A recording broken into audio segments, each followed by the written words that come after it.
श्रावण का संपूर्ण मास मनुष्यों में ही नहीं अपितु पशु पक्षियों में भी एक नव चेतना का संचार करता है, जब प्रकृति अपने पूरे यौवन पर होती है और रिमझिम फुहारे साधारण व्यक्ति को भी कवि हृदय बना देती है। सावन में मौसम का परिवर्तन होने लगता है। प्रकृति हरियाली और फूलों से धरती का श्रृंगार कर देती है, परंतु धार्मिक परिदृश्य से सावन मास भगवान शिव को ही समर्पित रहता है। मान्यता है कि शिव आराधना से इस मास में विशेष फल प्राप्त होता है। इस महीने में हमारे सभी ज्योतिर्लिंगों की विशेष पूजा अर्चना और अनुष्ठान की बड़ी प्राचीन एवं पौराणिक परंपरा रही है। रुद्राभिषेक के साथ साथ महामृत्युंजय का पाठ तथा काल सर्प दोष निवारण की विशेष पूजा का महत्वपूर्ण समय रहता है। ये वह मास है जब कहा जाता है जो मांगोगे वही मिलेगा। भोलेनाथ सबका भला करते हैं। ईश्वर सनत कुमार संवाद में श्रावण मास के महात्म्य का वर्णन। शौनक बोले, हे सूत, हे महाभाग, हे व्यास शिष्य, हे अकलमश, आपके मुख कमल से अनेक आख्यानों को सुनते हुए हम लोगों की तृप्ति नहीं होती है, अपितु बार बार सुनाने की इच्छा बढ़ती जा रही है।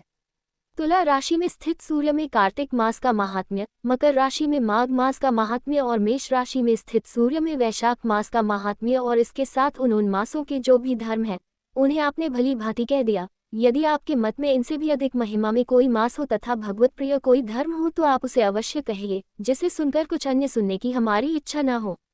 वक्ता को श्रद्धालु श्रोता के समक्ष कुछ भी छिपाना नहीं चाहिए। सूत जी बोले, हे मुनियों, आप सभी लोग सुने, मैं आप लोगों के वाक्य गौरव से अत्यंत संतुष्ट हूँ। आप लोगों के समक्ष मेरे लिए कुछ भी गोपनीय नहीं है।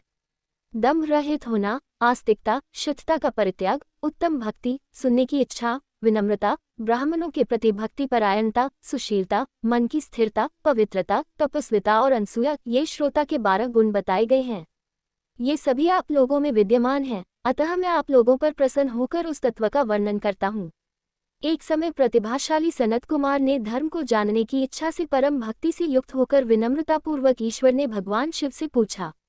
सनत कुमार बोले, योगियों के द्वारा आराधनीय चरण कमल वाले हे देव, हे महाभाग, हमने आपसे अनेक व्रतों तथा बहुत प्रकार के धर्मों का श्रवण किया, फिर भी हम लोगों के मन में सुनने की अभिलाषा है। 12 मासों में जो मास सबसे श्रेष्ठ, आपकी अत्यंत प्रीति कराने वाला, सभी कर्मों की सिद्धि देने वाला हो और अन्य मास में किया गया कर्म यदि इस मास में किया जाए तो वह अनंत फल प्रदान कराने वाला हो, हे देव, उस मास को बताने की कृपा कीजिए। साथ ही लोकानुग्रह की कामना से उस मास के सभी धर्मों का भी वर्णन कीजिए।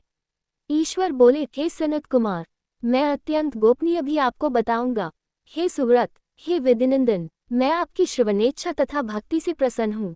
12 मासों में श्रावण मास मुझे अत्यंत प्रिय है। इसका महात्म्य सुनने योग्य है, अतः इसे श्रावण कहा गया है। इस मास में श्रवण नक्षत्रयुक्त पूर्णिमा होती है, इस कारण से भी इसे श्रावण कहा गया है।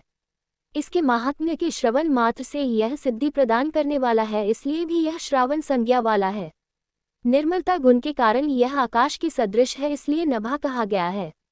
इस श्रावण मास के धर्मों की गणना करने में इस पृथ्वीलोक में कौन समर्थ हो सकता है, जिसके फल का संपूर्ण रूप से वर्णन करने के लिए ब्रह्मा जी 4 मुख वाले हुए, जिसके फल की महिमा को देखने के लिए इंद्र 1000 नेत्रों से युक्त हुए और जिसके फल को कहने के लिए शेषनाग 2000 जिह्वाओं से संपन्न हुए। अधिक कहने से क्या प्रयोजन, इसके महात्म्य को देखने और कहने में कोई भी समर्थ नहीं है। हे मुने, अन्य मास इसकी एक कला को भी नहीं प्राप्त होते हैं। ये सभी व्रतों तथा धर्मों से युक्त है। इस महीने में एक भी दिन ऐसा नहीं है जो व्रत से रहित दिखाई देता हो। इस माह में प्रायः सभी तिथियां व्रतयुक्त हैं। इसके महात्म्य के संदर्भ में मैंने जो कहा है वह केवल प्रशंसा मात्र नहीं है। आर्तों, जिज्ञासुओं, भक्तों, अर्थ की कामना करने वाले, मोक्ष की अभिलाषा रखने वाले और अपने अपने अभीष्ट की आकांक्षा रखने वाले चारों प्रकार के लोगों, ब्रह्मचर्य, गृहस्थ, वानप्रस्थ, संन्यास आश्रम वाले को इस श्रावण मास में व्रतानुष्ठान करना चाहिए। सनत कुमार बोले, हे भगवान, हे सतम, आपने जो कहा कि इस मास में सभी दिन एवं तिथियां व्रत रहित नहीं है, तो आप उन्हें मुझे बताएं किस तिथि में और किस दिन में कौन सा व्रत होता है, उस व्रत का अधिकारी कौन है, उस व्रत का फल क्या है, किस किसने उस व्रत को किया, उसके उद्यापन की विधि क्या है, प्रधान पूजन कहाँ हो और जागरण करने की क्या विधि है, उसका देवता कौन है, उस देवता की पूजा कहाँ होनी चाहिए, पूजन सामग्री क्या क्या होनी चाहिए और किस व्रत का कौन सा समय होना चाहिए। हे प्रभु, वह सब आप मुझे बताएं। यह मास आपको प्रिय क्यों है, किस कारण ये पवित्र है, इस मास में भगवान का कौन सा अवतार हुआ, ये सभी मासों से श्रेष्ठ कैसे हुआ और इस मास में कौन कौन धर्म अनुष्ठान के योग्य है। हे प्रभु, ये सब बताएं। आपके समक्ष मुझ अज्ञानी का प्रश्न करने में कितना ज्ञान हो सकता है, अतः आप संपूर्ण रूप से बताएं। हे कृपालो, मेरे पूछने के अतिरिक्त भी जो शेष रह गया हो उसे भी लोगों के उद्धार के लिए कृपा करके बताएं। रविवार, सोमवार, सोमवार, बुधवार, बृहस्पतिवार, शुक्रवार और शनिवार के दिन जो करना चाहिए, हे विभो, वह सब मुझे बताए। आप सबके आदि में आविर्भूत हुए हैं, अतः आपको आदि देव कहा गया है।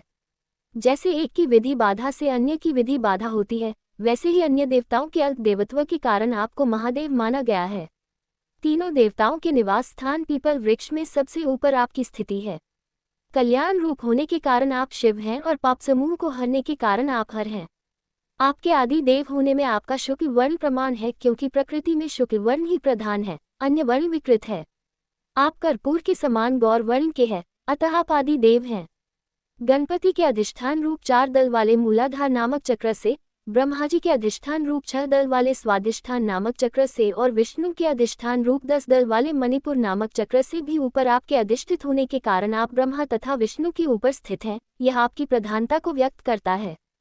हे देव, एकमात्र आपकी ही पूजा से पंचायतन पूजा हो जाती है, जो कि दूसरे देवता की पूजा से किसी भी तरह संभव नहीं है।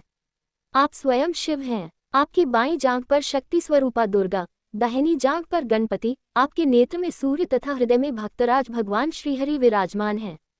अन्न के ब्रह्मारूप होने तथा रास के विष्णु रूप होने और आपके उसका भोक्ता होने के कारण हे ईशान, आपके श्रेष्ठत्व में किसे संदेह हो सकता है। सबको विरक्ति की शिक्षा देने हेतु आप शमशान में तथा पर्वत पर निवास करते हैं। जगत का संहार करने वाले हालाहल को गले में किसने धारण किया? महाप्रलय की कालाग्नि को अपने मस्तक पर धारण करने में कौन समर्थ था? संसार रूप अंधकूप में पतन के हेतु कामदेव को किसने भस्म किया? आप ऐसे हैं कि आपकी महिमा का वर्णन करने में कौन समर्थ है?